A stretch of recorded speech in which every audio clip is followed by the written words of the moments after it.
नमस्कार दोस्तों, आज की कहानी है अरे बहू अब तक नाश्ता नहीं बना, मुझे बहुत तेज भूख लगी है। कहानी पसंद आए तो कहानी को लाइक और चैनल को सब्सक्राइब जरूर करें। माही के परिवार में 2 बच्चे, पति और ससुर रमेश जी थे। माही सुबह 4 बजे उठकर जल्दी से नहाकर किचन के कामों में लग जाती। दोनों बच्चों को स्कूल भेजना, उनके पसंद का लंच बॉक्स बना कर देना, पानी का बॉटल बैग सब वही अकेले करती। फिर बच्चों को स्कूल छोड़कर आती, तब तक पति अर्पित के ऑफिस जाने का समय हो जाता। उसके लिए फिर से हल्का खाना बनाना, क्योंकि अर्पित की तबीयत आजकल ठीक नहीं रहती थी, तो कम तेल मसाले वाला खाना बनाती। अर्पित के ऑफिस जाने के बाद थोड़ी शांति मिलती माही को। ससुर जी के नाश्ते का कोई टाइम नहीं होता, सबको भेजते भेजते 10 बज ही जाता। सबका काम खत्म करने के बाद ससुर रमेश जी का ध्यान आता। रमेश जी को भूख बिल्कुल भी बर्दाश्त नहीं होती। आखिर उन्होंने बहू को आवाज लगा दी, माही बेटा क्या हुआ, अब तक नाश्ता नहीं बना, मुझे बहुत तेज भूख लगी है। अभी लाई पापा जी। माही ने नाश्ता लाकर पापा जी के सामने टेबल पर रख दिया। वही कल वाली फ्रिज में रखी सब्जी गरम की हुई और 2 रोटी। माही के नाश्ता लाते हुए प्लेट को बड़ी उम्मीद से रमेश जी देख रहे होते हैं। पता नहीं बहू क्या ला रही होगी। जैसे ही प्लेट को देखा उनका मन बुझ गया।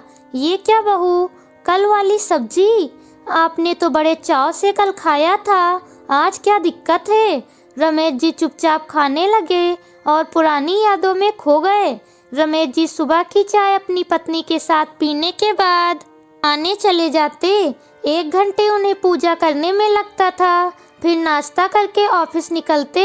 वैसे अब कुछ महीने ही रिटायरमेंट में बचे थे।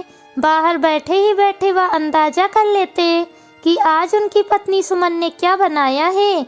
2 सब्जियां रोज सुमन सुबह बनाती, एक सूखी एक तरी वाली। सूखी उनके लंच बॉक्स में जाती और तरी वाली से नाश्ता करते।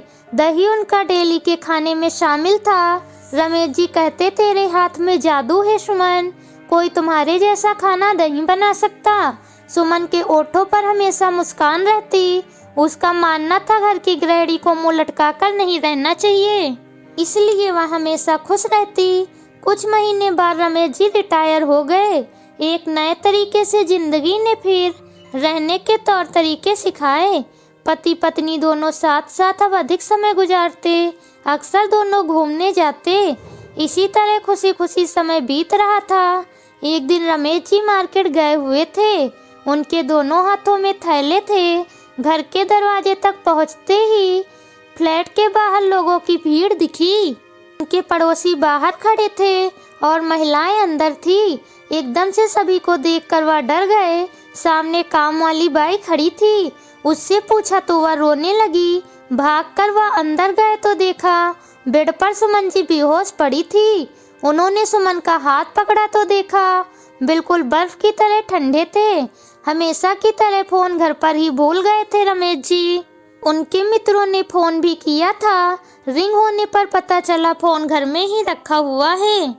सुमन जी काम वाली को झाड़ू पोछा लगाने को बोलकर नहाने चली गई थी और बोल गई थी कि साहब आए तो दरवाजा खोल देना। बाथरूम में जैसे ही वो स्टैंड पर कपड़े टांगने लगी, वैसे ही उनका पैर फिसला और वो दीवार में लड़कर जमीन पर गिर पड़ी। गिरने की आवाज सुनकर काम वाली दौड़ कर गई और चिल्लाने लगी। उठाने की बहुत कोशिश की, लेकिन अकेले न उठा पाई, तो पड़ोसियों को जल्दी से बुलाकर लाई। किसी तरह से कुछ लोगों ने सुमन जी को उठाकर बेड पर लिटाया और डॉक्टर को फोन करके बुलाया। डॉक्टर ने चेक करके बताया कि वो मर चुकी हैं। सब लोग आपस में सुमन जी के कुशल व्यवहार की चर्चा करने लगे। काम होते होते सारे रिश्तेदार, बेटे बहू और पोता भी आ गए। मृत्यु अचानक हो गई थी तो सब कुछ बिखर गया था। 13 दिन बाद सारे कार्यक्रम समाप्त हो गए। रिश्तेदार भी लौट गए। अर्पित को अब अपने काम पर लौटने का समय भी आ गया था। बड़ी मुश्किल से पापा जी साथ चलने को तैयार हुए। यहाँ आकर जिंदगी जीने के तौर तरीके ही बदल गए।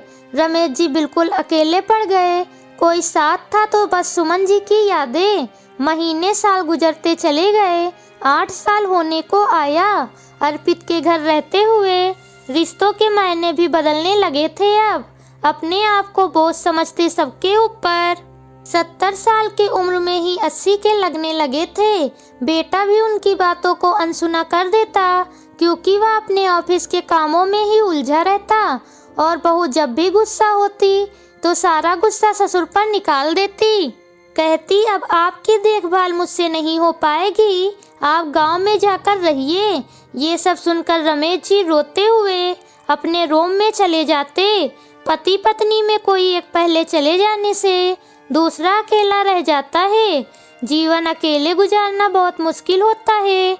हमें अपने अकेले पड़े माता पिता या परिवार में कोई भी सदस्य के साथ अगर ये घटना हो जाती है तो हमें उनका पूरा ध्यान रखना चाहिए, क्योंकि जब माता पिता अपने 3, 4, 5 बच्चों को अकेले पाल सकते हैं तो फिर हम बच्चे क्यों अपने कर्तव्य से पीछे हट जाते हैं। Please subscribe channel.